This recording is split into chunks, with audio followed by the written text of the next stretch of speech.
দেখেন বিএনপি এখন common target হয়ে গেছে, কমন টার্গেট। এখানে জামাত বিএনপির বিরোধিতা করতেছে, বৈষম্য বিরোধীরা বিএনপির বিরোধিতা করতেছে, সরকার বিএনপির বিরোধিতা করতেছে।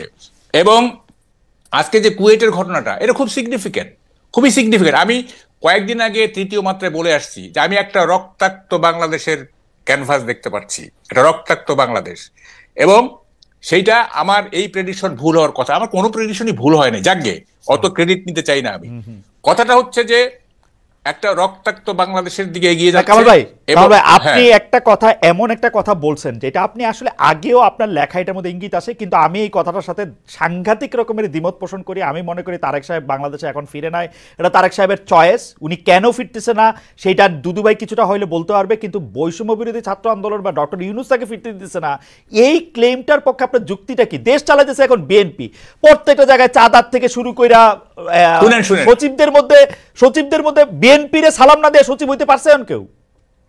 শুনেন বিএনপি কে না, আমার একটা হচ্ছে যে আপনি একটু অন্যভাবে বলছেন। সরকারি সবকিছু দখল করতেছে জামাত, আর বেসরকারি জিনিস দখল করতেছে না, জামাতের কাছে গেছে হচ্ছে স্কুল কলেজ, না অন্যান্য ক্ষেত্র গেছে।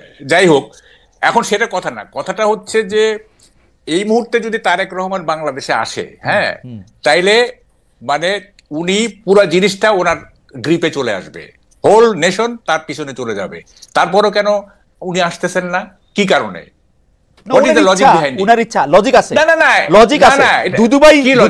আমার লজিক আমি দেই।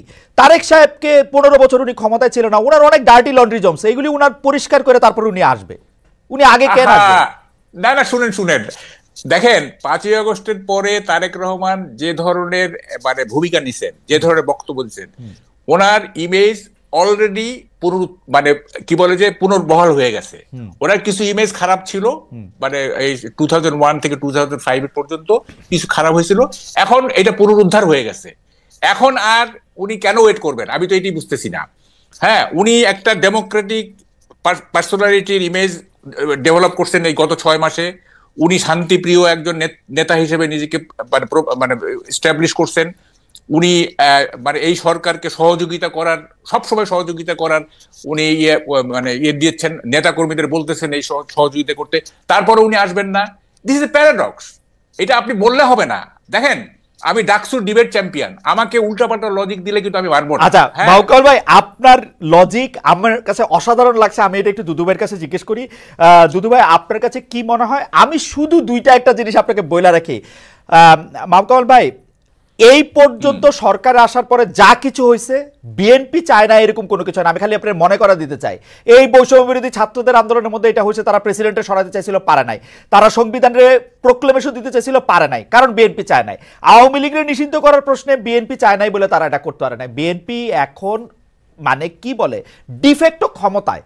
তারেক সাহেব যেদিন ইচ্ছা এদিনে আসতে পারে। তারেক সাহেবের বক্তব্য মানে কি বলে, আগে বিসমিল্লাহ পরে সুবহানাল্লাহ পয়রা প্রচার করা হয়েছে সবগুলি সরকারি জায়গায়। আমি তো এরকমই দেখতেছি যে তারেক সাহেব অলরেডি ইন পাওয়ার। যাই হোক, আমি দুদু ভাইয়ের কাছে একটু জিজ্ঞেস করি, দুদু ভাই, তারেক সাহেব আসে না কেন? সরকার তাকে আসতে দেয় না, বৈষম্য বিরোধী ছাত্র আন্দোলন তাকে আসতে দেয় না। কামাল ভাই অনেক বড় সাংবাদিক, অনেক বড় থিঙ্কার এবং অনেক বিচক্ষণ ব্যক্তি। তো সেই হিসাবে কামাল ভাই যেসব কথাগুলো বলেছেন, গণতন্ত্রের একটা সৌন্দর্য আছে। আমি একাও যদি একটা বিষয় ভাবি, সেটা আমি বলতে পারি, ভাবতেও পারি, চিন্তাও করতে পারি।